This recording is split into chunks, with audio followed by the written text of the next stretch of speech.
Hey everyone, it's your boy Gagan Singh, aka GDSWorld, and a few days ago I got to meet up with Alex Byron and Ben Burns from Falchion Games, and I interviewed them and asked them everything I need to know about an indie game studio, and this is how it went.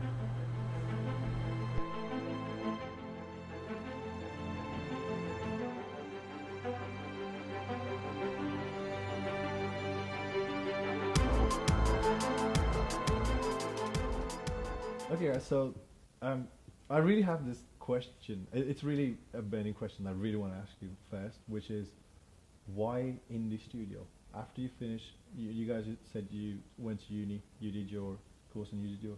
Why did you decide to open a game studio after uni and not apply for jobs? Creative control, 100% for me anyway. Creative control. I wanted to make the game that I want to make. I had this idea in my head. I had certain genres and games that I loved as a kid, and that's what I wanted to make. And the only way I could do that was if I did it myself. No one was going to come up to me and go, here's £10,000, do whatever you want as long as it's some sort of game. Yeah. So yeah, absolutely creative control. I'm similar. Also, I don't like being told what to do, and I'm very hands-on. I like I said before, I like to do a bit of everything, and I think with my own studio, I get to decide what I want to do, and I think it benefits the business because I can do bits here and there, and I can fill in the gaps. And we always said, didn't we, Ben, like, together we make a full game designer, because he's got expertise in programming and writing, whereas I've got expertise in researching and marketing and game design. So together. And you mentioned business in the last sentence. I just wanted to know, this is more than just a studio, this is a business. How are you guys surviving at the moment? Because I understand that this game is, we 2 months? Did you say, how long? We're nearly 6 months in. In production, yeah? Yeah. And how are you guys surviving, and how did you start the studio? With great difficulty. Okay. Both of us had a little bit of money saved from funds from when we were kids, and by a little bit I really do mean a little bit. And we took all our savings out and lived off that for a while, and basically we're just eating into our overdrafts and hoping that we can get the demo ready in time to get a Kickstarter going, in time to make enough money to keep a roof over our heads for long enough for us to develop the game. Cool. Because we're making the game is for you lot. It's not for us really. Granted, I think it would be the sort of game I would buy and play. Yeah. But it's not really for me. It's for people who love adventure games and love indie games and love supporting studios. Because without the people out there, we can't build this game. We need their help. We need the support.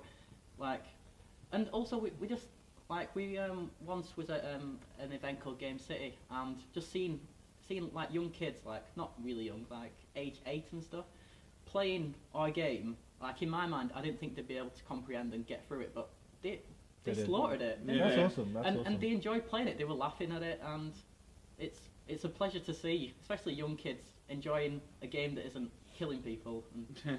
And you mentioned Kickstarter. Could you just quickly tell us what Kickstarter is in a sentence too, and how is it going to help you guys? Yeah, Kickstarter is what they call crowdfunding. Basically, let's say we want to make a movie. We've got the script written, we've got everything sorted out, but we've got no money. We could go on Kickstarter and say, right, we want to make this movie. Will you guys donate some money to it? And then if enough money is donated that it reaches the amount that we said we need, we get that money and we can make the movie. Okay. And then as a result of the donations, we give you something in return. So in the case of a movie, it might be, let's say if you donate £5 or more, you get a copy of the DVD when it's done. If you donate £20 or more, you get a copy of the DVD and a t-shirt, and it goes up like that. What about your game? If I put some money into your game on the Kickstarter? One of our tiers we want to have it's a more expensive tier, but I think it's quite unique. You get to be in the game. Yeah. Oh, that's you get to be an animated character in the game. I get to be in the game? Yeah. Well, if you're willing to donate generously. That sounds awesome. But yeah, the average Joe can pay a few quid and get part of the game, or they can pay a bit more and get the full game. It works on however much money you've got. If you want to help us out, we give you something for that, because you're helping us make the game. Without you, we can't do it. So it's like, yeah, it makes sense. That really is indie games in a nutshell. It's a community. It's developers and gamers and enthusiasts all together, part of the effort, and that's what makes indie different to AAA. It also cuts out the publisher. Yeah. We don't have to answer to anyone. That's good. We can decide how violent we want our game to be, how rude or crude or funny. Could you just tell me what the word indie means? It's short for independent. It means independent, right? Okay. I think it's really a great idea. It's really nice to see independent developers like you guys, because, like you said, that a lot of the companies already exist and they're making this game, but we need new ideas, and you guys have that. So, what is the game? Let's move on to the game. What's the game called for a starters? It's called Go to Hell, Dave. It's called Go to Hell, Dave. Yeah. And what is the game about? It's about a guy called Dave who goes to hell. It's very cryptic, yeah. It's about a guy called Dave who's driving in his car to the supermarket with his girlfriend Sharon with him, and he crashes into a lamppost, and when he wakes up he's outside the gates of hell, and Sharon's missing, but hell is kind of like this dilapidated council estate. And he has to basically make his way through hell, try and find where his girlfriend is, and why Satan has gone, and hell is just turning into a mess in his absence. It's very much a mix of like the old Dante's Inferno, the whole, like everything you think about hell, so the fire, the brimstone, the gates, all that's all from Dante's Inferno. Yeah, sounds really good. Mixed with just British humour and silliness. And things we don't like. I mean, in traditional Christian mythology, there's 9 circles to hell. We've got 9 floors that are accessed by an elevator, and each floor is something that we find annoying. So, one floor's like a stuffy country club, another floor's a boring sewer level, and just things like that. Sounds really interesting, and it's nice to see that you guys are putting some sort of background into it, and you've got references to other things. That's really good to hear. And what sort of genre does this game sit under? Point and click adventure. Yeah, it's an adventure game. It's about the story and the characters and interacting with the world. There's not really action. It's puzzles and it's a chilled out, story driven experience. It's all narrative, puzzles and humour. I'm quintessentially British. And to someone who doesn't know what a one-point click is, now that's really me. I know about FPS because I play Call of Duty, but what is a point and click? What does the player have to do? Basically, you use the mouse to interact with the world around you. So you use the right click to change what the cursor is. So it can change to an eye to look at things, a hand to touch things and interact with things, a mouth to speak to people, or a pair of legs to walk around. And you just use that interface to move around the world and interact with objects and environments and characters. Cool. And you mentioned funding. Before you started this project, did you have any funding? And is there any funding available to you guys which will help you along the process? Yeah. We're on a scheme called the Be Inspired scheme, which is run by a conglomerate of different universities from the Midlands who will give you a little bit of startup funds, just a couple of £1,000, not much. But the most important thing that they give you is sort of mentoring and help and advice and support, because we're not businessmen, we are gamers.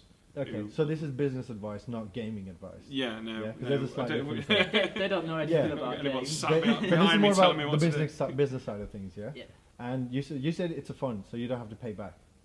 No. Right. What do you have to do? A lot of paperwork to get this sort of funds, or?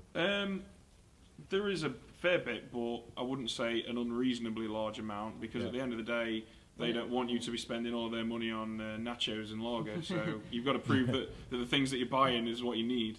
And I believe this this funding is relevant to. I think we know it's only available in UK, but. Well, I would have.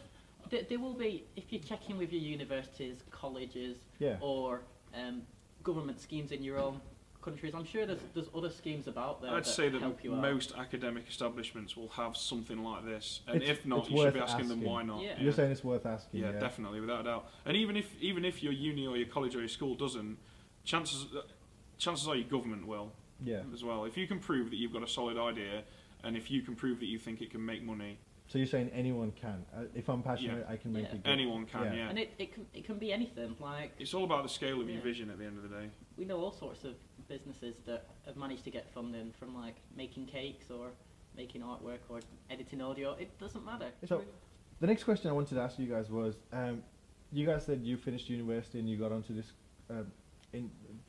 project, but did you have to do any side games which are not side jobs which were not related to the game industry? Because in my personal experience, I wanted to be an artist for the last couple of years, but I had to do a lot of jobs, and did those jobs help you in any way? Because I was selling furniture for the last 8+ years, and doing that really gave me the confidence to speak to people. And I was really shy of cameras before, but now I can talk to you guys. I'm not scared of you guys, even though you have a game studio. So You should be scared of me. no, I'm not scared of you guys. But did you guys have that sort of experience, and did it help you? Well, I've worked in bars and clubs and kitchens, and I've had lots of jobs, and I've always had a job on the side whilst at university, because to be honest, you have a lot of downtime at uni, and I've filled it up with work which give me extra money, and it did teach me a lot, especially when I was training up new staff at nightclubs and bars, because you learn a lot when you're training up staff. You realise like shortcuts and ways to move the work go a bit faster. What do you reckon? What about you, Ben? Well, yeah, I pretty much worked in pubs and clubs and kitchens, and I did a bit of. I tutored guitar and bass. I taught guitar and bass to kids when I was quite a bit younger as well. I think the main thing for me from that was I got to meet, especially in like a public atmosphere like that, and then in a one-on-one atmosphere when you're tutoring and teaching people, you get to meet a lot of characters and a lot of different people and a lot of different characteristics, and I think I've kind of carried that over into what I do when I'm writing, when I'm inventing characters and writing dialogue for this game. I find myself thinking back to, you know, singular encounters that I had with people who I'd never seen before or since, and thinking, oh yeah, that guy, how would that guy have said it? Yeah. And I just think any job's a good thing if you take something from it like that. And do you think it's a waste of time? Because there seems to be a sort of myth with people saying, oh, but if I work in a bar for next 2 years, then I'll be wasting my life and it's not relevant. Do you think it's been a waste of time, or as long as you have your goal in mind, it doesn't matter? It's all about the balance, though, isn't it? Like, I know plenty of people who've worked in either a retail job or a bar job for like the last 2 years, and they're not doing anything with the degree, and they're not doing any side projects or anything. Like, you need to get the right balance. Yeah. I know a few people who all they do is work. They literally have no life anymore, and they're like, oh, I've got loads of money. It's like, what's the point? You don't have time to go out. You don't have time to That's true. live. That's it. I don't think it matters what you do. I think as long as you find a status quo where you're happy, you're learning, you're growing, and you're getting something out of life, be that a girlfriend or a boyfriend or going to watch the football on a Saturday or something, I think that's all that matters, really. And were you happy doing the jobs when you were doing it? And like, did you know, like, I'm going to move on anyway, but I'm going to enjoy this job while I'm at it? Yeah. I was happy in some jobs, yeah. Yeah, I've some had some jobs. jobs where I didn't get on with bosses, or I felt like I was definitely. being pushed around, and But that's why not you guys pleasant. want to be your own boss, right? Yeah, Yeah. of course. So my next question is, you guys mentioned you went to university before starting the studio. Is for people that are not from the UK, and some people don't have the privilege to go to university or college, have a proper game education, for example, would you say it's really crucial to have that university degree, or do you think it's not as relevant and you can learn this stuff from outside? You can definitely learn the I stuff don't from think outside. it's crucial at all, to be honest with you. I think, like, obviously, if you can go to university, great, go there. It's a good experience, and it'll give you the confidence that you need to go ahead and do it. But in terms of actual knowledge, there's nothing that a university can teach you that you can't learn just by spending a bit of time looking online, watching some tutorials, and a little bit of trial and error. The biggest thing with uni for me is it made me grow up. Before I went to uni, I couldn't do my own washing, I couldn't cook, I couldn't clean, I couldn't do anything. I'd never lived on my own before, and it makes you grow up. So you learn to wash clothes. Yes, I which is crucial to I learned games to cook design. fajitas, and that's all I live off now. Oh, well, nice to know that. How much money is involved in making a game such as this? Well, if you did it like, as in you had a lot of backing, a lot more than we need. We are trying to cut as many corners as we can, but not deter from the quality of the product, aren't we? It's all about the scope of your vision, really. I mean, you think about it like a shopping list, yeah? You're making an adventure game. Now, just an adventure game, that's cheap, but what about the other things you need? Do you want voice acting? That's an extra hundreds, maybe thousands of pounds. Do you want to pay some guy to do really good quality animations for you, or are you going to draw them yourself on Microsoft Paint? You know, and it's just about the scope of your vision. An adventure game can be made for nothing if you're willing to cut down on quality, and that's fine as well. If you've got a good story, funny dialogue, or a gripping tale of woe or whatever, and you don't want to spend any money on it, there's nothing wrong with that. But if you are willing to spend a bit of money on it, you can get things that will make it more immersive. Is it possible to get a number, maybe not too precise, but an approximate figure of how much you think we're going to spend on it when the game comes out? The cost of the whole project, roughly? Somewhere in the region of £10,000. Does that sound about fair?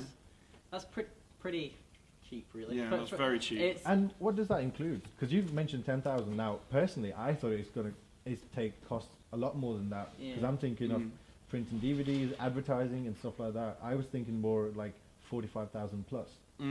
Has it come down over the years? Well, no. I mean, obviously, you cut a lot of costs because of the nature of the modern industry. We don't need to get DVD cases made and have them distributed to stores. It's all done on online downloads now. Unless you really are a AAA release, people don't buy PC games from a shop anymore. Well, the point is, like, we're not being greedy. That is the bare minimum we need to make the game. Okay. Like, all of that money is going into the cost of the animation, the voice work, our wages, which is going to be the bare minimum. It's going to be less than minimum wage. It's going to be nothing. But it comes from within you, so well, I guess we want to make the game. We don't. Yeah. We cut a lot of corners in a lot of intelligent ways to save a lot of money. Take, for example, a lot of people might not even consider this, but if you use MP3s in your game, then you owe royalty to the guys who coded MP3s. We're using a free audio format called OGG, and we don't have to pay anybody for that. Okay. It's just little things like that. I'm spending time looking for artists and animators who are willing to work for reasonable rates and still get do good quality work.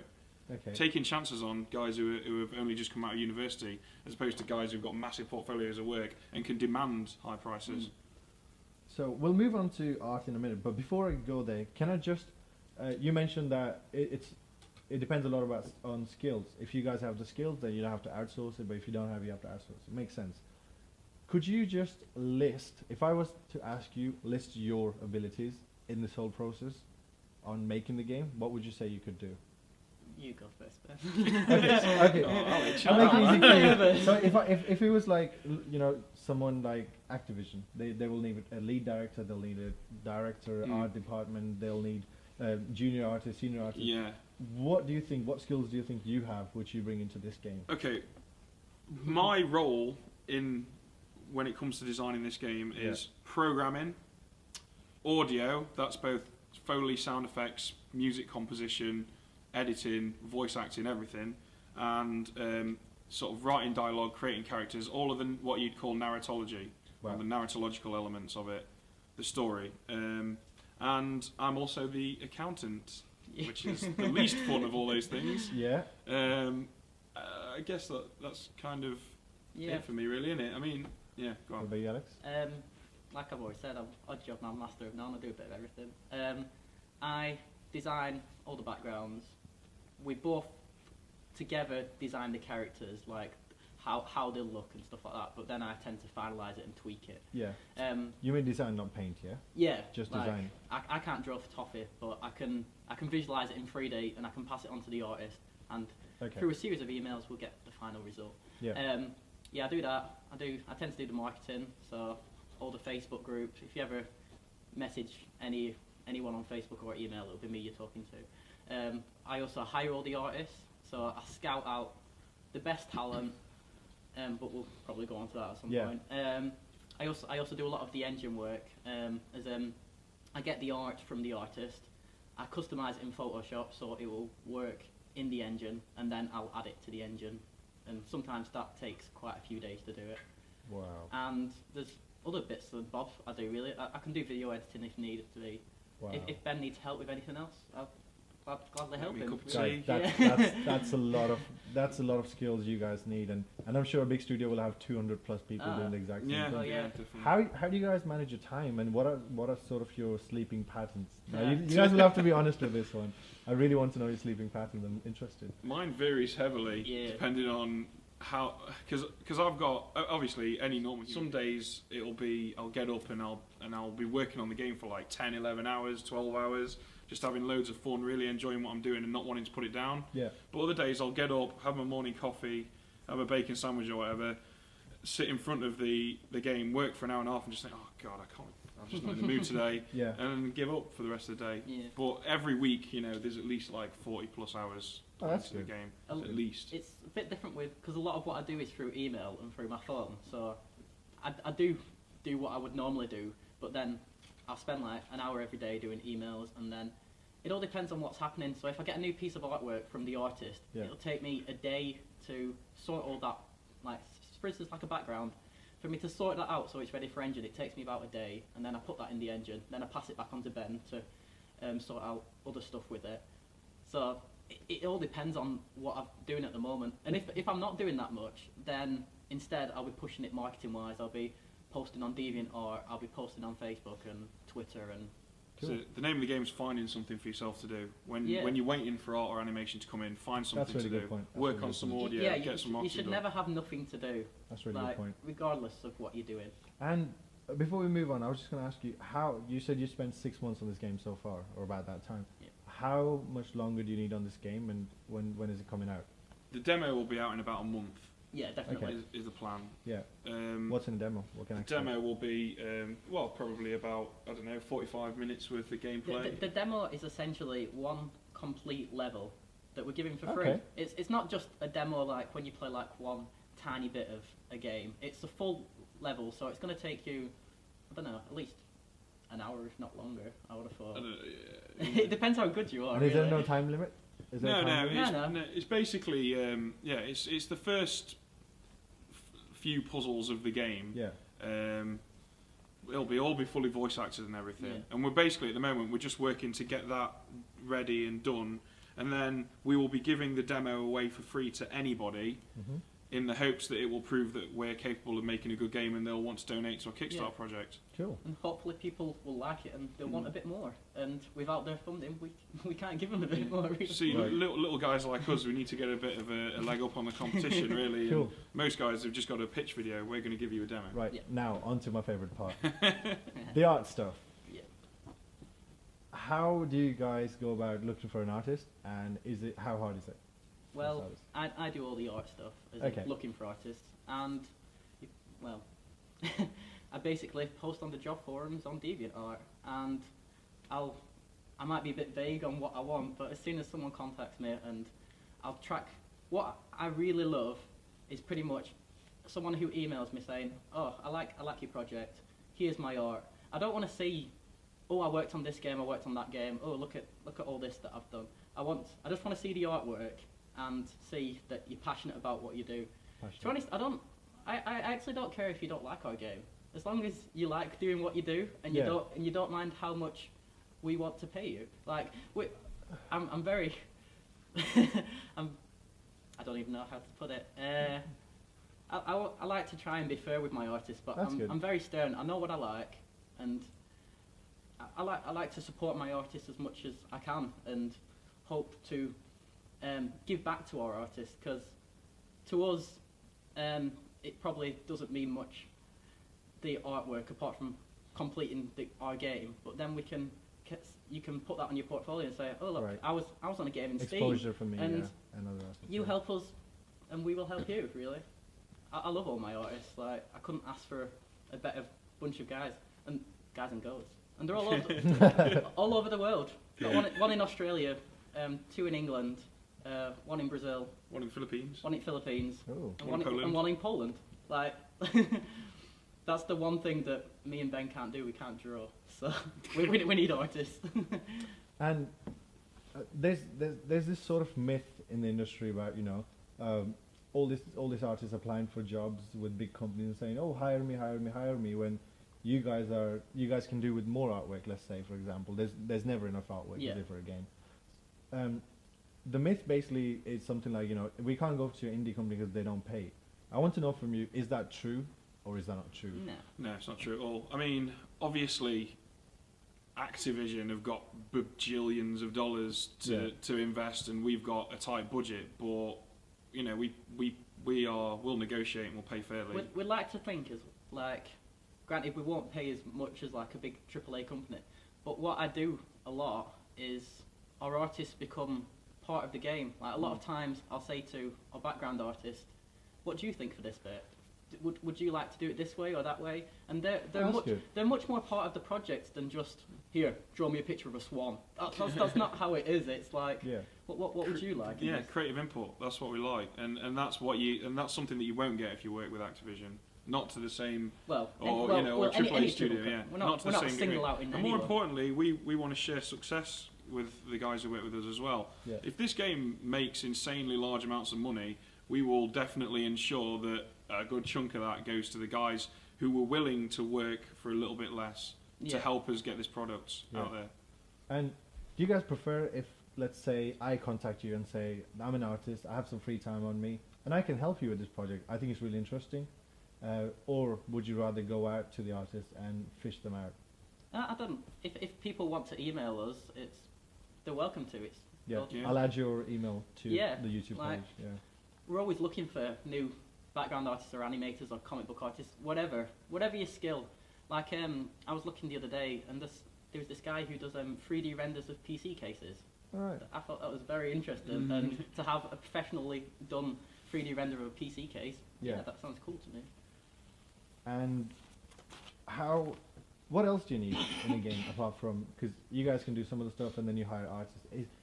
If there's anyone out there who's watching this YouTube video and they have some free time and they can help you, what else is it that you guys can really do some help with? Because I know they'll get some exposure rather than just sitting there. Because if I was doing nothing, I would help you for free. You know, I'm not saying others will do it, but if I was doing literally nothing, I would help you because I know at the end there's a product which I'll be proud of. So what else is it that you guys think that you guys really need? At the moment, we're currently looking for voice actors because a game like this is so heavily based on dialogue. We need voice actors to play all the characters. So please do drop us by, email us in a portfolio or something. We'll definitely consider you. I think another good thing as well would be guys who are willing to sort of help us promote ourselves, because that's really hard getting any kind of exposure. One thing we'd love is people like yourself, YouTube bloggers, or game reviewers, like any like it doesn't matter how many people you've got on your YouTube. If you want to play our game and make a video of our game, we would love that. Yeah, we'll send you any information you want. If you want to give us a bit of publicity, we'll scratch each other's back. Not literally. I think it'd help. So what would you say about quality of work when it comes to artists? If you hired me and I gave you some doodles, is there anything you would like to say about that? I'm quite fussy about my art, and I'm an absolute perfectionist, and many a time, because how I do the art with the artist is it's just an exchange of emails. He'll send me one version and I'll say change that, add this. He'll send me another version, change this, add this, and it'll go on for a good 2 weeks sometimes for just a background. But granted, like every artist has their own style, and I allow artists to flourish whatever style they have if it looks good. But in my eyes, I have certain like styles that I'm like, I'd love that in our game. So in that case, are you happy to work with the artist, and even if you know that maybe they're not good, maybe you can push them? Are you happy to do that with the artist? Yeah, like there's a few artists I've worked with who you can definitely see throughout the time we've worked together, they've learnt from us, and I've definitely learnt from him about how to create a level and how to present it. And also, I'm really bad at describing what I want, which I've begun to try and get better. There was one guy, there's one guy who improved so much over the course of time when he was working with us that we actually paid him to go back and redo the stuff that he did for us at the beginning. Okay. And we didn't mind doing that, because he'd been working with us a long time. And you could, if I put the two images side by side, you can see like 100% that it's so much better than the original one. Because you guys have really pushed the artist. I really love that. You gave someone a chance. Contract is one thing I quickly just wanted to touch upon. If you picked me as an artist in your game, which I know it's a big studio, so you wouldn't pick me, but I was just saying, would you make me sign long contracts? Because I don't understand anything about contracts. Or would it be more just through emails you'll say, I promise you I'll deliver the stuff? We've learned over time that a contract is necessary, but the contract, it's not really particularly restrictive. All we want from an artist, or indeed any freelancer, is to know that they're going to deliver what we've paid them to by or around the date that we've agreed on, and that's all the contract's for.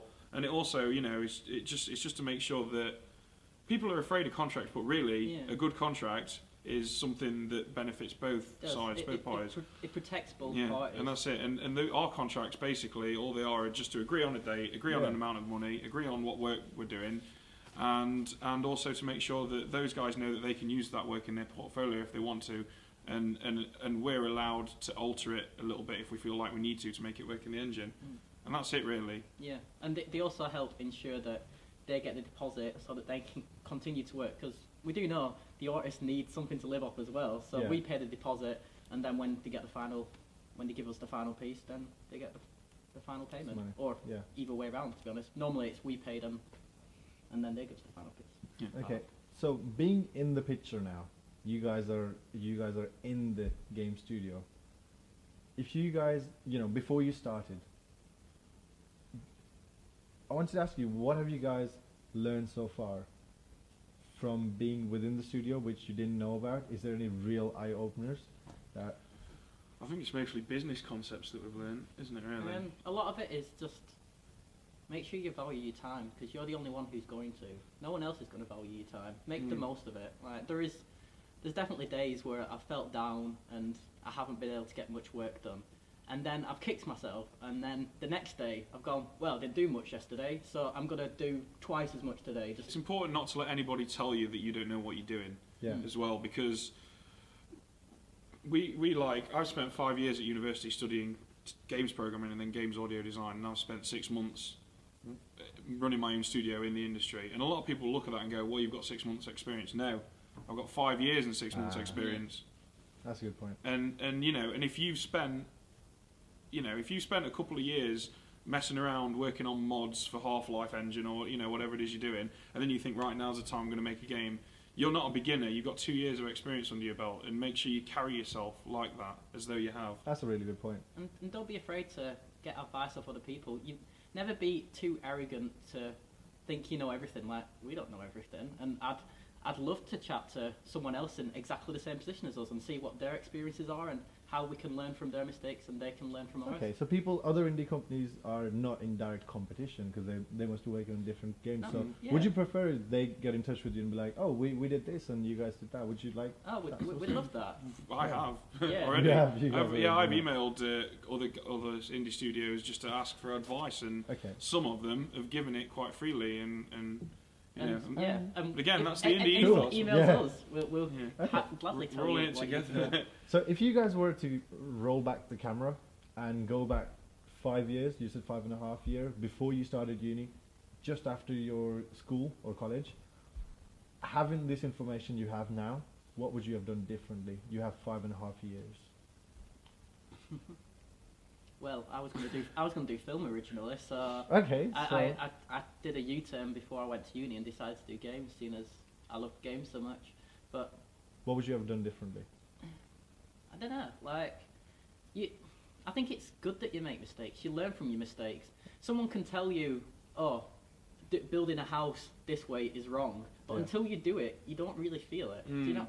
It's hard to say what. I have no regrets on anything. Yeah.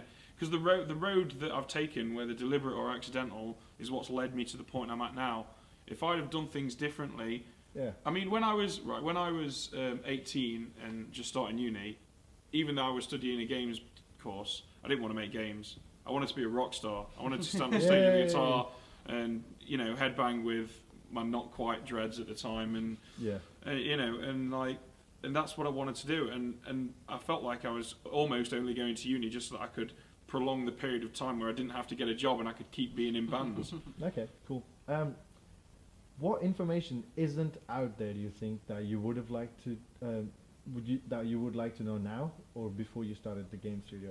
Financial information is a real issue, and don't get me wrong, Steam, I love you to bits, and I think the best thing that's ever happened to PC gaming, but why won't you release financial information?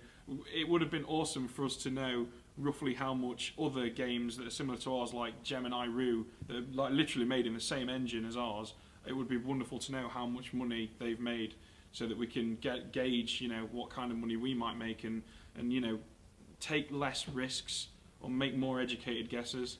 And it's a real issue, I think, for guys just starting out like us.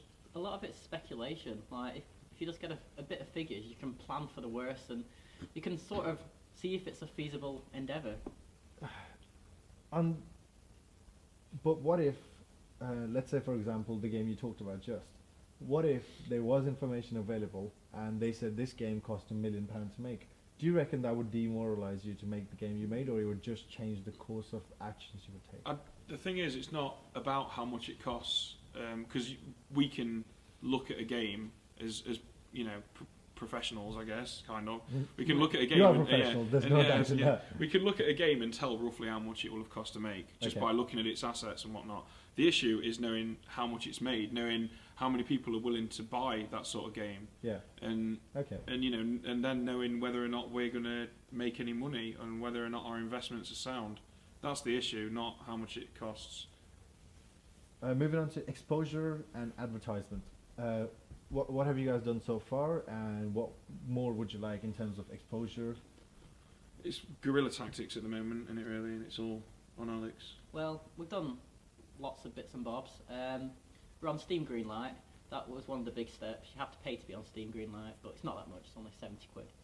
But essentially, that puts us on one of Steam's home pages, and people can vote for us. And if we get enough votes, then we're allowed to be on Steam. Other advertising stuff is just mainly plugging our artwork on DeviantArt, on Facebook, on Twitter. I'm going to be starting up a load of other stuff as well. Such as? Pinterest. I'm on Google Maps as well. Google Maps? Yeah, I thought why not? If you search for Falchion Games, it comes up on Google Maps. It's my house. Oh, no. It's actually my house. Is it That's really? a new one. It comes up erroneously. Hasn't decided whose house it is yet. So if you want to stalk me, you can find it. And this is a real house, not a virtual house. It's a real house. And moving on from that, Yeah. what would you... first of all, is age important to this whole process? Could I be 60 and start my game studio? No. I have played excellent games, sort of flash games and stuff on Newgrounds that have been made by 12-year-olds, 11-year-olds, very young kids who make competent games. And at the same time, I'm a big fan of designers who are pushing the 50s and 60s. The guys who've been doing it for years, since the early days. Like Sid Meier's. Yeah. He's still rocking. He's a fossil. The flag, isn't he? Yeah. And he's still making great games. Yeah, absolutely. Age is completely irrelevant. The only thing that age will alter is, your sort of perspective, your narrative perspective, and maybe your idea of how mechanics should work. But no, it's relevant. And same with the artist as well? Would you hire an artist who's 14 to 60, let's say? Yeah, or as long as they... Yeah, it's face value, isn't it? There's a few things that I go off artists. Price, that I want them to be affordable. I don't want it to be unreasonable. I want to be fair to them as well as them to me. Yeah. And quality of artwork. Also attitude really affects it. Like, I'm going to be working with most of my artists for a good 6 months. I need to actually get on with the person. I've had some artists apply for jobs who are very pushy and very arrogant, and I'm arrogant myself. I don't need someone else who's arrogant. Yeah. I like people who, like I said before, I like to give them creative freedom. I want someone who can come up with their own ideas, but doesn't want to hijack push it on you guys. Yeah. So it's not age, it's maturity. Yeah. Really. Okay. So, 2 quick questions. What turns you on about an artist? What turns me on about an artist? I'm all about style, so I love stuff that's a bit unique, like and just something a bit different. I don't know how to put it, because we all work in 2D art. I know loads of 3D artists, but I think with 2D art you can be a bit more creative, you can be more experimental, you can be a bit more weird. Like some of the artists I've commissioned in the past, like our cover artists, they only had like 4 pieces of work on DeviantArt profile, but all the pieces were great. Yeah. But there was one piece that I saw, which, to be honest, it was a bit risque. And I just saw that piece and I was like, the lighting on that's brilliant. I love the composition of the character. And then I commissioned him to make me a piece, and it was awesome. Like, I show it to like professional artists, and they're just like, that's amazing. I can't believe you got that artist to paint that for you. And I'm like, well, I enjoyed working with them. I'm glad you had a happy experience. Leading on from that, what turns you off about an artist? Like I said, arrogance. People who are very pushy. I've had some artists who email me every day for like, because when I'm looking for an artist, I'll put a job post up. It'll take me probably about a month, maybe 2 weeks to decide, because I sometimes get 50 applicants, so it takes me a while to go through all the portfolios. Sometimes one might just click and I might go, oh, I want you. But a lot of times I'll have to weigh up the price, weigh up the quality, weigh up everything businessy. And then just to have certain artists who just email me every day, have you got the artist yet? Or what? That's not what I want. And I don't like people who think they're better than the other. Like, there's a lot of artists out there who are amazing, and there's definitely a lot of professional artists out there who can charge the big bucks. Yeah. Us as an indie studio, we can't afford the big bucks, unfortunately. We'll pay you fair, but we can't afford £10,000 for a piece of artwork. I wish we could. Yeah. when that day comes, then yeah, we'll be laughing, won't we? Okay. And finally, what would you say to anyone thinking about opening their own indie game studio right now? Don't do it alone.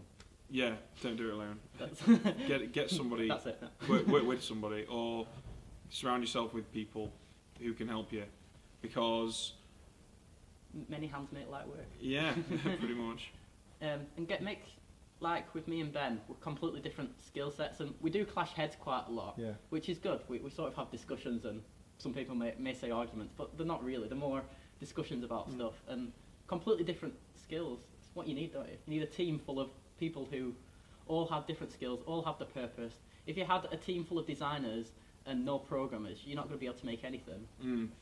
Is there any information or books available out there that you guys read, which is really useful? You thought, yeah, that was a gem I was looking for and really helped you push further?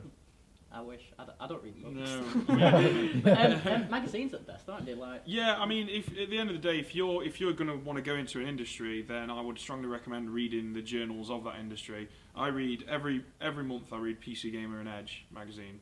Yeah. And that keeps me up to date on what's going on in the industry. Oh, I read GameIndustry.biz.